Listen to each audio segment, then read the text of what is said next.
నిజంగా మంచు మనోజ్ గారిని మూవీలో ఏంటంటే ఒక విలన్ రోల్లో క్రూరత్వమైన లెవెల్లో చూపించారని చెప్పి చెప్పుకోవచ్చు.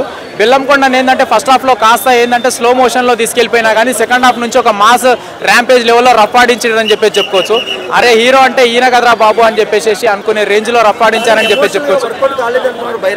ఎమోషనల్గా వర్కౌట్ ఎందుకు కాలేదన్న, లాస్ట్ క్లైమాక్స్ సీన్లో ఏంటంటే నెక్స్ట్ అప్కమింగ్ జనరేషన్లో మన వాళ్ళందరూ కలిసి ఉంటాము మాటిబు అని చెప్పేసి ఆ ఒక్క డైలాగ్ చాలన్న ఎమోషనల్ అవ్వడానికి. ఆ ఒక్క డైలాగ్ చాలు ఎమోషనల్ అవ్వడానికి. ఇంకోటి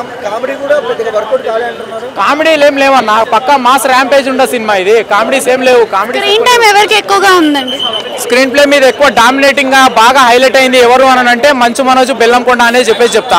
కానీ నారా రోహిత్ ఏంటంటే సెకండ్ హాఫ్ లో కాస్త ఎమోషనల్ చేసేసి నెగిటివ్ ఇంపాక్ట్ చూపెట్టారు.